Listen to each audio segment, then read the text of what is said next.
everybody hopes we won't see another 1,000 days of war. There are some key sort of timelines coming up. We're obviously now deep into the winter, so makes life more difficult. What is happening in Kursk at the moment is critically important, with the Russians massive, about 50,000 troops, including 10,000 North Koreans, for a counterattack into Kursk. I think that's going to be critical. Whoever holds Kursk at Christmas holds vital ground and could make a huge difference. I suppose the massive elephant in the room is Trump's inauguration, 20th of January, 2025, which nobody really knows what is going to happen. There is a concern, particularly from the Ukrainians and President Zelensky, that Trump might force a ceasefire then. And it's clear by all the activities from the Ukrainians at the moment, they are trying to get in a best position as possible by the end of January to do that.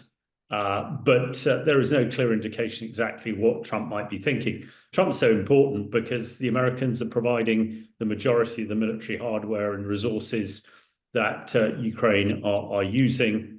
And in a similar vein, Putin, who is sort of clinging on, report from British military intelligence only last week was saying the Russians are losing 2,000 people a day in Kursk and the Donbass. These are First World War attrition figures. And I think everybody knows, particularly Putin, that he just can't sustain them. So things are finely balanced at the moment. I do not see another 1,000 days of fighting. The Russians haven't got enough troops.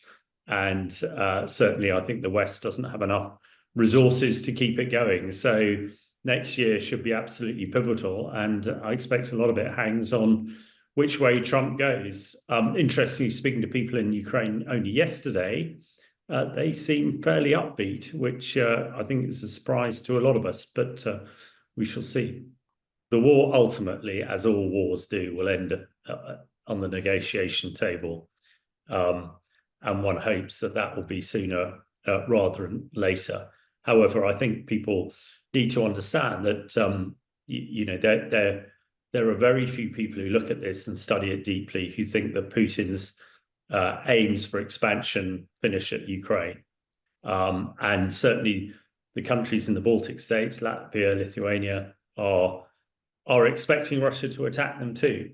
So when it comes to a ceasefire and negotiations, particularly the Americans must ensure that the Ukrainians get a deal and the West gets a deal where Russia cannot threaten Europe for the foreseeable future. And it's incumbent on the Europeans, who have paid lip service to their defense since the end of the Cold War, which in the end of the day, when Putin looked west, he didn't see a conventional military deterrence. But it's crucial that going forward in future, when whoever is ruling the Kremlin looks west, he sees a really strong Europe and is deterred from attacking, as Putin did on the 24th of February 2022. I think it's an extraordinary move by the Russians. I think it's a strategic error because it's sort of showing that the Russians can't do it. The great Russian army is sort of collapsing. We know the Russian professional army was destroyed in the first year of the war, as to a certain extent was the professional Ukrainian army.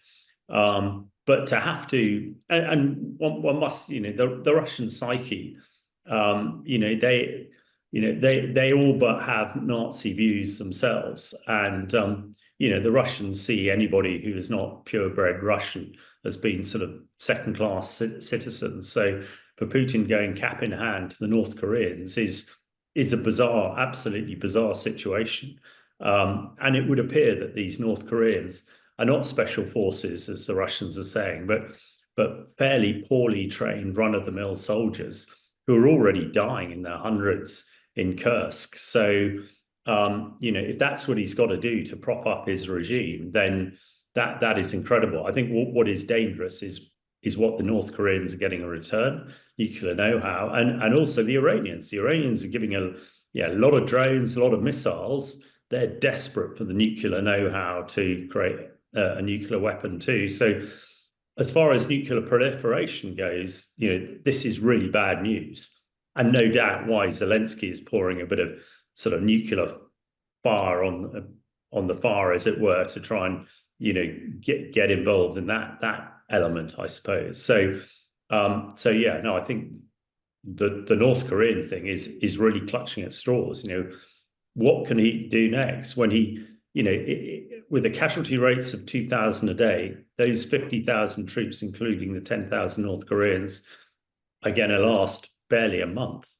What happens after that? Are the North Koreans going to keep throwing soldiers in? I mean, they have a massive army of about 1.5 million, but if they give too many away, their great adversaries, they see it, South Korea, might well take advantage. So yeah, I personally think Putin is struggling and he's holding on, which is why I'm the various articles I've written recently, I've called on the West and NATO to put the boot in. This is an opportunity that we shouldn't miss, because we need peace as soon as possible. And the best way to get peace is to get the Russians on the back foot, so that any ceasefire will be advantageous to the West rather than to Putin. Putin is an autocratic leader.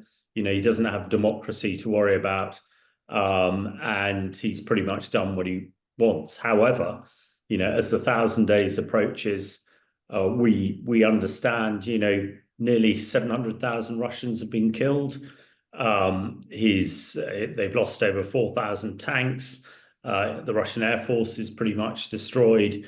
The Russian Navy is pretty much destroyed. And we're hearing at the moment that the Russian economy is in free fall. We're concerned about inflation of 2% and interest rates of 4 or 5%. In Russia, we hear today that inflation is plus of 25% and interest rates have just gone up to 23%. So it's clear that the Russian economy is struggling.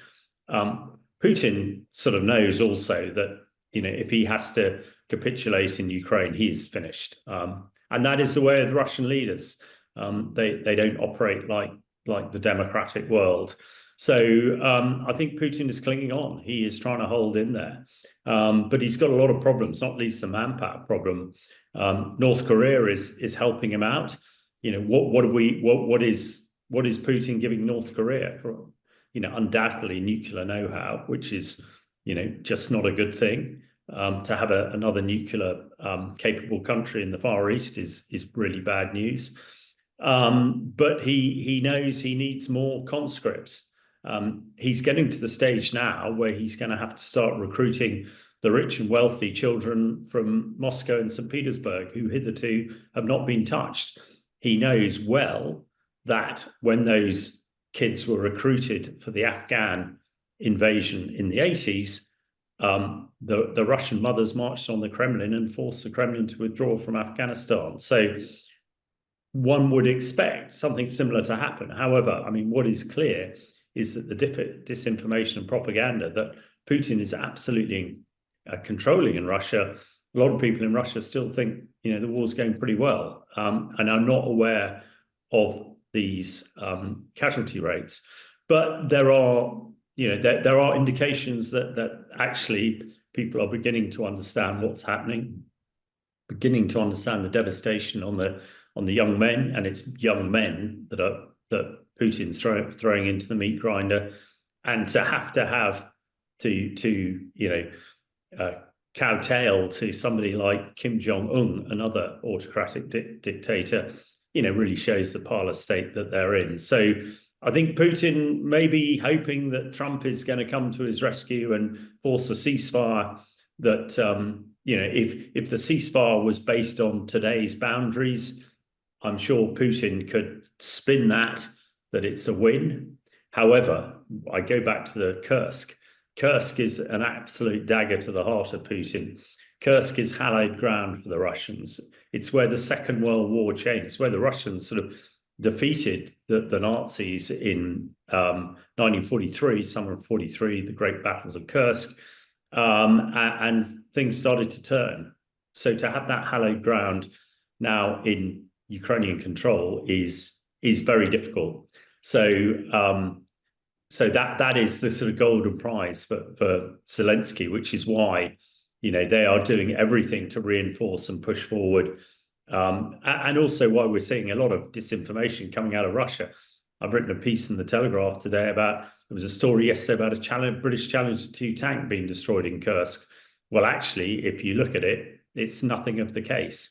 It's another AI-generated bit of Russian media. So, yeah, I expect Putin is hoping that Trump's going to bail him out, and we shall see.